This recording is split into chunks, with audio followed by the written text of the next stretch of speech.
అందరికీ నమస్తే అండి. ఏదైనా ఒక నాయకుడికి కానీ లేదంటే ఏదైనా ఒక రాజకీయ పార్టీకి కానీ ప్రజల్లో మంచో చెడో చర్చ జరగాలి. ఏదో ఒక చర్చ జరగాలి. వీడు మంచోడనో, వీడు చెడ్డోడనో, వీడు దుర్మార్గుడనో, వీడు మహాపండితుడనో, వీడు పామరుడనో ఏదో ఒక చర్చ జరగాలి. లేదా అతని ఉనికి మర్చిపోతారు. అలాగే ఒక రాజకీయ పార్టీ గురించి కూడా ప్రజల్లో ఏదో ఒక డిస్కషన్ జరగాలి, మంచో చెడో. మేబీ ఇప్పుడు చెడు జరిగితే ఫ్యూచర్లో దాన్ని మంచిగా ఏదో ప్రమోట్ చేసుకొని ఏదో మసిపూసి మారేడుగా చేస్తారు కాక ఏదో ఒకటి జరగాలి. కాబట్టి ఇప్పుడు అలాగే దీనికి డైవర్షన్స్ కూడా ఉండాలి. ఒక ఇష్యూ జరుగుతున్నప్పుడు ఆ ఇష్యూలో ఒక పార్టీ వెనుకబడిపోతున్నప్పుడు, జనంలో బలహీనం అవుతున్నప్పుడు, వాళ్ళ తప్పులు బయటకు వస్తున్నప్పుడు దాన్ని డైవర్ట్ చేయడానికి ఒక కొత్త గేమ్ ఆడాలి. సో వీటన్నింటికీ వైసీపీ ఆలోచించింది ఏంటంటే రాష్ట్రంలో శాంతి భద్రతలో విఘాతం సృష్టించాలి, గొడవలు పెట్టాలి. అది ప్రాంతాల మధ్య కావచ్చు, కులాల మధ్య కావచ్చు, పార్టీల మధ్య ఏదో ఒక రకంగా గొడవలు పెట్టాలి. నిజానికి గత ఏడాదిన్నరగా వైసీపీ వాళ్ళు 2 సామాజిక వర్గాల మధ్య గొడవలు పెట్టడానికి ప్రయత్నిస్తూనే ఉన్నారు. కమ్మ కాపు సామాజిక వర్గాల మధ్య చిచ్చు పెట్టడానికి ప్రయత్నిస్తూనే ఉన్నారు. టీడీపీ జనసేన మధ్య చీలిక తీసుకురావడానికి, వాళ్ళ మధ్య గొడవలు పెట్టడానికి ప్రయత్నిస్తూనే ఉన్నారు.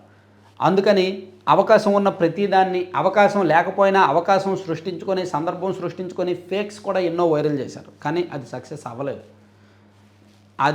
అవ్వలేదు. తర్వాత ప్రాంతాల మధ్య గొడవలు పెట్టాలని చూశారు, సక్సెస్ అవ్వలేదు. సో ఇప్పుడు చివరగా వాళ్ళు ఏంటి, వాళ్ళ నాలుక, ఇప్పుడు నోట్లో నాలుక ఉన్నప్పుడు మాటలు వచ్చిన వ్యక్తి ఏదైనా మాట్లాడచ్చు. నోటికి అద్దు అదుపు ఏముంది, ఏదైనా నాలుగు తిరుగుద్ది కదా, ఏదైనా మాట్లాడచ్చు. కానీ మాట్లాడే ముందు మనం ప్రజా జీవితంలో ఉన్నాం, మన దగ్గర మీడియా ఉంది, మనం ఒళ్ళ దగ్గర పెట్టుకోవాలి, మనం చాలా జాగ్రత్తగా ఉండాలి. విజ్ఞత, సంస్కారం, వయసు, పద్ధతి, విలువలు అవన్నీ అడ్డం వస్తాయి. కానీ అంబటి రాంబాబు గారు మాట్లాడిన మాటల్లో ఆయనకి తెలీదా ఏం మాట్లాడుతున్నాడో? ఆయనకేమి ఇంగితం లేదా? ఆయన ఏమైనా తాగేసి మాట్లాడా? ఆయనకేమైనా మతిభ్రమించి మాట్లాడా? కాదు కదా. చాలా ఓపెన్గా, చాలా పబ్లిక్గా మాట్లాడాడు ఆయన చంద్రబాబు గారిని ఉద్దేశించి.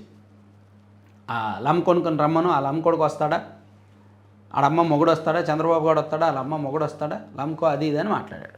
అంటే ఆయన కామన్ సెన్స్ ఉంది. ఆ సెన్స్లోనే ఆయన కావాలని మాట్లాడాడు.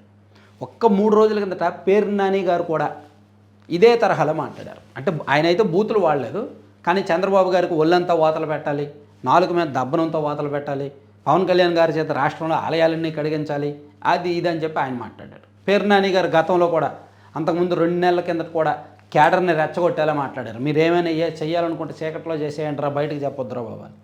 అంటే ఇక్కడ రెచ్చగొట్టడం ఎలా ఉందో చూడండి. అలాగే రప్ప అంటున్నారు, మాట్లాడితే ఎంత వద్దంటున్నా రప్ప అంటున్నారు, కొడవలు చూపిస్తున్నారు, గంగమ్మ జాతరలో బలిస్తామని చెప్పి ఫ్లెక్సీలు పెడుతున్నారు. అంటే ఇదంతా చూస్తుంటే రెచ్చగొట్టుడు ఎక్కువైపోయింది.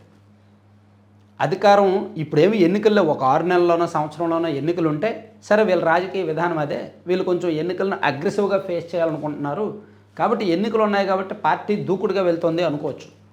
కానీ ఎన్నికలు ముగిసి 1.5 ఏడాది అయింది, 20 నెలలు అయింది. ఇంకొక 40 నెలల వరకు ఎన్నికల ప్రస్తావన లేదు, ఇంకో 3.5 ఏళ్ళ వరకు.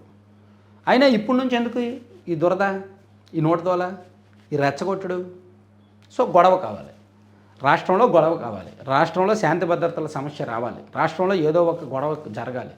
ఎయిదర్ వైసీపీ కార్యాలయం మీద దాడి చేయించుకోవాలి, దాన్ని విపరీతంగా పబ్లిక్లోకి వెళ్ళి తీసుకువెళ్ళి సింపతి కొట్టేయాలి, సానుభూతి డ్రామాలు ఆడాలి, లేదా వైసీపీ నాయకుల్ని టీడీపీ వాళ్ళని రెచ్చగొట్టి వాళ్ళు వచ్చి మన మీద కేసులు పెట్టాలి. ఆ కేసు పెడితే మనం రెడ్ బుక్ రాజ్యాంగం అమలవుతోందని చెప్పొచ్చు.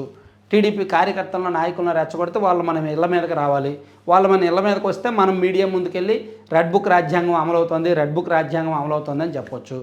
కొంతమందికి డబ్బులు ఇచ్చి నకిలీ మద్యం తయారు చేయించాలి, ఆ నకిలీ మద్యం తయారు చేసించి మనం దొరికిపోతే మనం అరెస్ట్ అయితే రెడ్ బుక్ రాజ్యాంగం అమలవుతుంది అని మార్కెట్ చేసుకోవచ్చు. ఇలా తప్పులు చేయిస్తున్నది వాళ్ళే, తప్పులు చేస్తున్నది వాళ్ళే, చట్ట ప్రకారం అరెస్ట్ అవుతుంటే రెడ్ బుక్ రాజ్యాంగం అని డైవర్ట్ చేస్తున్నది వాళ్ళే. అవన్నీ ముదిరి ఇప్పుడు పీక్స్కి వచ్చి చివరికి ఇక్కడ వరకు వచ్చింది. శాంతి భద్రతకు విఘాతం కలగాలి అంటే నేను అనుకోవడం అయితే మాత్రం ఒక హై అలర్ట్ అండి ఇది. రాష్ట్రం మొత్తానికి హై అలర్టే. ఇంటెలిజెన్స్ వాళ్ళు కూడా 1-2 సార్లు చెక్ చేసుకోవాలి, వెరిఫై చేసుకోవాలి. ఎందుకంటే కావాలని మాట్లాడుతున్నారు, కావాలని జనాల్ని రెచ్చగొడుతున్నారు, కావాలని టీడీపీ క్యాడర్ని రెచ్చగొడుతున్నారు. చంద్రబాబు గారిని అలా తిడితే చంద్రబాబు గారి అభిమానులు టీడీపీ వాళ్ళు రెచ్చిపోయి గొడవ చేస్తే దాన్ని వాళ్ళు రాజకీయంగా పబ్బం గడుపుకోవడానికి, రాజకీయంగా వాడుకోవడానికి ప్లాన్ చేశారేమో అనిపిస్తోంది. లేకపోతే అంబటి రాంబాబు గారు సాధారణంగా అలా మాట్లాడే వ్యక్తి కాదు. మేబీ అరిస్తే అరుస్తాడేమో కానీ అలా మాట్లాడే వ్యక్తి కాదు. కానీ ఆయన అలా మాట్లాడారంటే, అండ్ పేర్ని నాని గారు కూడా అలా మాట్లాడే వ్యక్తి కాదు. ఆయన కూడా అలా మాట్లాడారంటే సంథింగ్ ఈజ్ గోయింగ్ ఆన్. ఏదో ఇంటర్నల్గా చాలా పెద్ద ప్లానే చేశారు. గొడవలు సృష్టించాలని ప్లాన్ చేశారు. అంటే వైసీపీ వాళ్ళని మేబీ టీడీపీ వాళ్ళు కొడితే అది కూడా వాళ్ళకి సింపతినే.